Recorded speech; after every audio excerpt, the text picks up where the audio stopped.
Hi friends, welcome to Shafina maths. ఈ వీడియోలో నేను మీకు టైమ్ అండ్ డిస్టెన్స్ కాన్సెప్ట్ గురించి డీటెయిల్గా ఎక్స్ప్లెనేషన్ అయితే చేయబోతున్నాను. ఈ చాప్టర్ చాలా ఇంపార్టెంట్ చాప్టర్, ఎందుకంటే ఈ చాప్టర్ నుంచి మనకి ఎగ్జామ్లో క్వశ్చన్ అనేది రాకుండా ఉండదు, అంత ఇంపార్టెంట్. దీన్ని కనుక మీరు పర్ఫెక్ట్గా నేర్చుకున్నట్లయితే ఈ చాప్టర్ నుంచి ఎలాంటి క్వశ్చన్స్ వచ్చినా కూడా మీరు ఈజీగా ఆన్సర్ అనేది చేయగలరు. ఈ చాప్టర్ నుంచి మనకి ట్రైన్స్ మీద, బోర్డ్స్ మీద, రిలేటివ్ స్పీడ్ మీద క్వశ్చన్స్ అయితే వస్తాయి.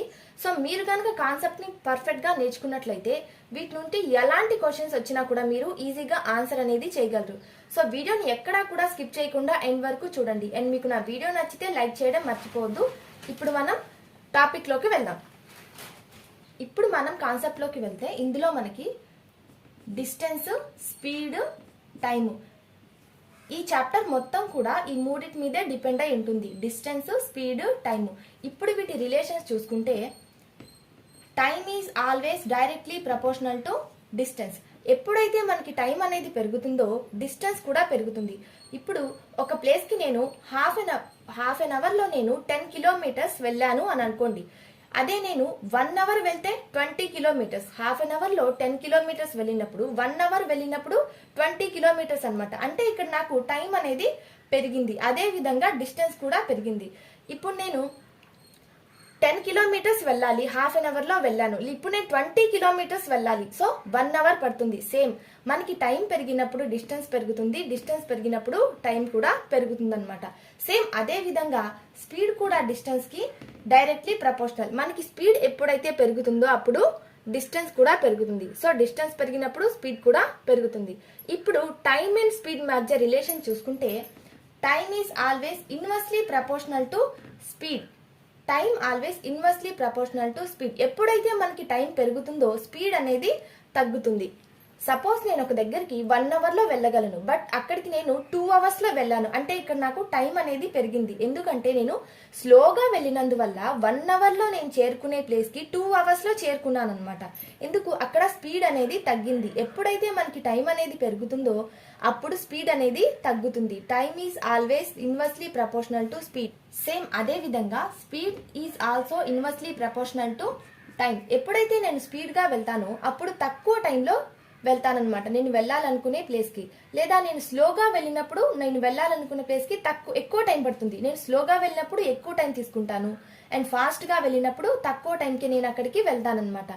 సో ఈ విధంగా time and distance directly proportional, speed and distance also directly proportional.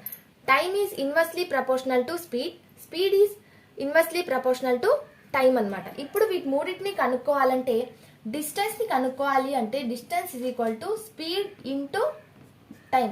మనకి distance is equal to speed into time. Same speed is equal to distance by time. మనకి speed inversely proportional to time కదా, so పైన speed directly proportional to distance. S is equal to distance by time. Same time is equal to distance by speed. ఈ మూడింటిని కనుక్కోవాలంటే మనకి ఇవి తెలుసుకొని ఉండాలి. So ఇప్పుడు వీటిని ఎలా మెజర్ చేస్తారో చూద్దాం. ఇందులో మనం డిఫరెన్స్ని కిలోమీటర్ లేదా మీటర్స్లో మెజర్ చేస్తాం, అండ్ స్పీడ్ని కిలోమీటర్ పర్ అవర్ అనమాట. Kilometre per hour or metre per second. Kilometre per అవర్లో కానీ మీటర్ పర్ సెకండ్లో కానీ స్పీడ్ని మనం మెజర్ చేస్తాం. అండ్ టైంని హవర్స్లో కానివ్వండి, సెకండ్స్లో కానివ్వండి మెజర్మెంట్ అనేది చేస్తాం. మనకి కొన్ని క్వశ్చన్స్లో ఎలా ఇస్తాడంటే స్పీడ్ని కిలోమీటర్ పర్ అవర్ నుంచి మీటర్స్ పర్ సెకండ్స్లోకి కన్వర్ట్ చేయమంటాడు, లేదా మీటర్స్ పర్ సెకండ్స్ని కిలోమీటర్స్ పర్ అవర్లోనికి కన్వర్ట్ చేసి చెప్పమంటాడు. సో అలా ఇచ్చినప్పుడు మనం ఏ విధంగా చేయాలో చూద్దాం. Speed is equal to 10 kilometres per hour. ఇప్పుడు కిలోమీటర్ పర్ అవర్ని మనం మీటర్ పర్ సెకండ్లోకి కన్వర్ట్ చేయాలి అనుకోండి. 1 kilometre is equal to 1000 metres. Metres divided by 1 hour అంటే 60 మినిట్స్. బట్ మనం ఇక్కడ సెకండ్స్లోకి కన్వర్ట్ చేయాలి. So 60 minutes 1 minute is equal to 60 seconds. So 60. ఇక్కడ మీటర్ అంటే డిస్టెన్స్, నెక్స్ట్ ఇక్కడ టైమ్, హవర్ అంటే time. So speed is equal to distance by time. ఈ 0 0 0 0 క్యాన్సిల్ అవుతుంది. 2 3s 2 5s. That equal to 5 by 18. That equal to 50 meters by 18 seconds. ప్రతిసారి మనం ఈ calculation మొత్తం చేయాల్సిన అవసరం లేకుండా కిలోమీటర్ పర్ అవర్స్ నుంచి మీటర్స్ పర్ సెకండ్స్ కి కన్వర్ట్ చేయాలంటే జస్ట్ 5/18 ఈ ఫ్రాక్షన్ తో ఆ వాల్యూని మల్టిప్లై చేస్తే సరిపోతుంది. కిలోమీటర్ పర్ అవర్ వాల్యూ నుంచి మీటర్స్ పర్ సెకండ్ లోకి కన్వర్ట్ చేయాలంటే మనం 5/18 తో మల్టిప్లై చేస్తే మనకి సరిపోతుంది. అలా కాకుండా మీటర్స్ పర్ సెకండ్స్ నుంచి మనం కిలోమీటర్స్ పర్ అవర్స్ లోకి కన్వర్ట్ చేయాలి అంటే ఈ ఫ్రాక్షన్ కి రివర్స్ అన్నమాట. అంటే 18/5 తో మల్టిప్లై చేస్తే సరిపోతుంది. మనం ఈ వాల్యూని 18/5 తో మల్టిప్లై చేసినప్పుడు కిలోమీటర్స్ పర్ అవర్ వస్తుంది. మనకి ఇక్కడ కన్ఫ్యూజన్ అవ్వచ్చు, ఎందుకంటే 5/18 18/5 అని ఎగ్జామ్ టైంలో మనం టెన్షన్ లో ఉంటాం కాబట్టి కన్ఫ్యూజ్ అవుతూ ఉంటాం. సో అందుకని మనం దీన్ని ఎలా గుర్తు పెట్టుకోవాలంటే కిలోమీటర్ పర్ అవర్ అంటే పెద్ద వాల్యూ, మనం పెద్ద వాల్యూ నుంచి మీటర్ పర్ సెకండ్ అంటే చిన్న వాల్యూలోకి కన్వర్ట్ చేస్తున్నాం. సో ఇక్కడ చూసుకుంటే 5/18 అంటే ఇది చిన్న వాల్యూ.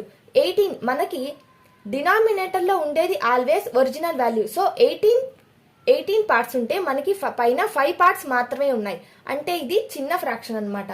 సో పెద్ద వాల్యూ నుంచి చిన్న వాల్యూలోకి మనం కన్వర్ట్ చేసేటప్పుడు చిన్న ఫ్రాక్షన్ తో మల్టిప్లై చేస్తే సరిపోతుంది. నెక్స్ట్ మీటర్ పర్ సెకండ్ అంటే చిన్న వాల్యూ నుంచి కిలోమీటర్ పర్ అవర్ అంటే పెద్ద వాల్యూలోకి మనం కన్వర్ట్ చేస్తున్నాం. సో 18/5 డినామినేటర్ లో 5 ఉంది, యాక్చువల్లీ 5 పార్ట్స్ ఉంటే మనకి ఇక్కడ 18 పార్ట్స్ ఉన్నాయి. సో ఇది పెద్ద వాల్యూ అన్నమాట. చిన్న వాల్యూ నుంచి పెద్ద వాల్యూలో కన్వర్ట్ చేసేటప్పుడు మనం పెద్ద ఫ్రాక్షన్ తో మల్టిప్లై చేయాలి. పెద్ద వాల్యూ నుంచి చిన్న వాల్యూలోకి కన్వర్ట్ చేసేటప్పుడు చిన్న ఫ్రాక్షన్ తో మల్టిప్లై అనేది చేయాలి. ఈ ఒక్కటి మీరు గుర్తు పెట్టుకుంటే చాలు, ఎగ్జామ్ లో మీరు కన్ఫ్యూజ్ అవ్వకుండా ఈజీగా ఆన్సర్ అనేది చేయగలరు.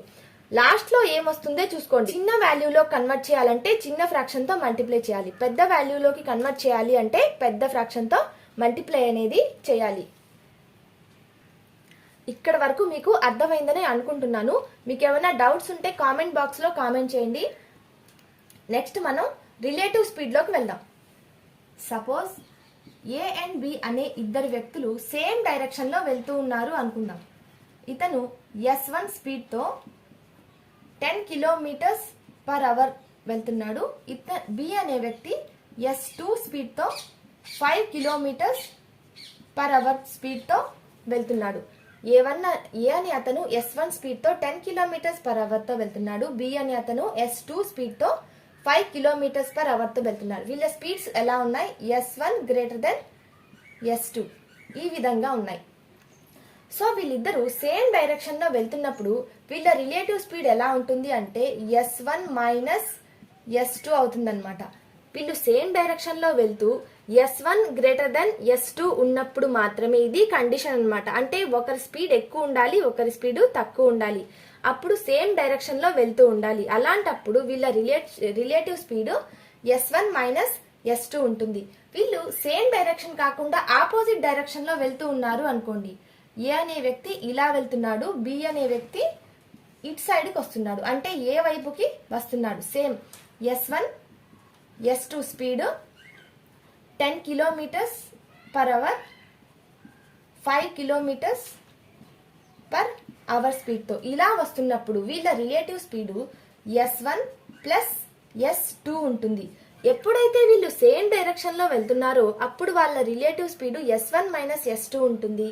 ఎప్పుడైతే వీళ్ళు ఆపోజిట్ డైరెక్షన్ లో వస్తున్నారో అప్పుడు వీళ్ళ relative speed S1 plus S2 గా ఉంటుంది. ఇక్కడ వరకు మీకు అర్థమైందని అనుకుంటున్నాను. మనం ఇంతవరకు నేర్చుకున్న దాని మీద కొన్ని ప్రాబ్లమ్స్ మీకు ఎక్స్ప్లెయిన్ చేస్తాను. ఇది మన first problem. Speed of train is 72 kilometres per hour, then find the speed in metres per second. ఈ ప్రాబ్లంలో ఏమిచ్చాడంటే ట్రైన్ యొక్క స్పీడ్ 72 కిలోమీటర్ పర్ అవర్ ఇచ్చాడు, అయితే దాన్ని మీటర్ పర్ సెకండ్ లోకి కన్వర్ట్ చేయమని చెప్తున్నాడు. స్పీడ్ ఎంత ఇచ్చాడు? 72 కిలోమీటర్ పర్ అవర్ అన్నమాట. ఇక్కడ కొన్ని ప్రాబ్లమ్స్ లో మనకి స్పీడ్ అని మెన్షన్ చేయడు, డైరెక్ట్ గా ఈ వాల్యూని ఇస్తాడు. ఈ వాల్యూని ఇచ్చినా కూడా మీరు స్పీడ్ అని మీకు అర్థం కావాలి, ఎందుకంటే 72 కిలోమీటర్ పర్ అవర్. కిలోమీటర్ అంటే డిస్టెన్స్, అవర్ అంటే time. Speed is equal to distance by time. కొన్ని ప్రాబ్లమ్స్ లో మనల్ని కన్ఫ్యూజ్ చేయడానికి స్పీడ్ అనే వర్డ్ ని ఇవ్వడనమాట, డైరెక్ట్ గా వాల్యూని అయితే ఇస్తాడు. సో మీకు వాల్యూని చూడగానే అర్థమైపోవాలి ఇది స్పీడ్. కిలోమీటర్ పర్ అవర్ ఇచ్చాడు, స్పీడ్ అంటే distance by time. So 72 km/h distance by time is equal to speed. దీన్ని మనల్ని మీటర్స్ పర్ సెకండ్స్ లోకి కనుక్కోమన్నాడు. అంటే km/h అనేది పెద్ద వాల్యూ నుంచి మనకి మీటర్స్ పర్ సెకండ్స్ చిన్న వాల్యూలో కన్వర్ట్ చేయమంటున్నాడు. సో 72ని మనం చిన్న వాల్యూలోకి కన్వర్ట్ చేయాలి కాబట్టి ఇంటూ చిన్న ఫ్రాక్షన్తో మల్టిప్లై చేయాలి. చిన్నదంటే 5/18తో దీన్ని మల్టిప్లై చేయాలి. 18 1s 18 4s that equal to 20 meters/seconds. ఈ విధంగా మనం km/h ఇచ్చినప్పుడు వాల్యూస్ని మీటర్/సెకండ్ లో కన్వర్ట్ చేయమంటే ఈ విధంగా చేయాలి. ఇప్పుడు మనం నెక్స్ట్ ప్రాబ్లంలోకి వెళ్దాం.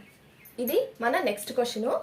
How many minutes does Aditya take to cover a distance of 400 meters if he runs at a speed of 20 km/h? Aditya అనే అతను 20 km/h తో అతను పరిగిస్తూ ఉంటే 400 meters డిస్టెన్స్ ని అతను కవర్ చేయడానికి ఎన్ని మినిట్స్ పడుతుంది అన్నది మనల్ని క్వశ్చన్ లో కనుక్కోమంటున్నాడు. అంటే ఇక్కడ మినిట్స్ లో టైం ని కనుక్కోమంటున్నాడు. 400 meters ని క్రాస్ చేయడానికి అతనికి ఎన్ని మినిట్స్ పడుతుంది, అతని స్పీడు 20 km/h అన్నాడు. సో ఇది మీటర్స్ లో ఉంది కాబట్టి మనం స్పీడ్ ని కూడా మీటర్స్/సెకండ్స్ లోకి మార్చుకోవాలి. స్పీడ్ ఎంత ఇచ్చాడు? 20 km/h.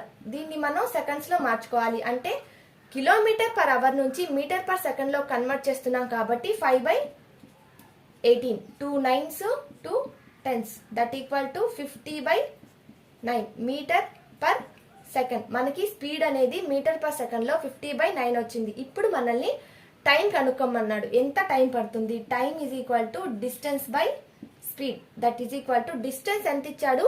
400 meters divided by speed ఎంత వచ్చింది మనకి? 50/9 దట్ ఈక్వల్ టు 400 ఇంటూ ఈ ఫ్రాక్షన్ పైకి వెళ్తే 9/50 అవుతుంది. 0 0 5 1s 5 8s that equal to 72 seconds. But ఇక్కడ మనల్ని మినిట్స్ కనుక్కోమన్నాడు, సెకండ్స్ కాదు.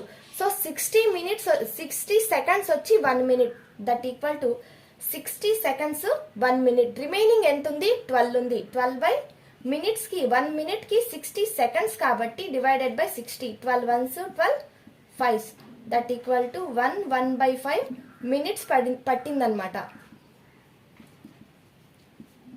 అతను 400 meters క్రాస్ చేయడానికి 1/5 minutes అతనికి టైం అనేది పట్టింది. సో మీకు కాన్సెప్ట్ అనేది అర్థమైంది అనుకుంటున్నాను. నెక్స్ట్ క్లాస్ లో ఇంకొన్ని ప్రాబ్లమ్స్ ని ఎక్స్ప్లెయిన్ చేస్తాను.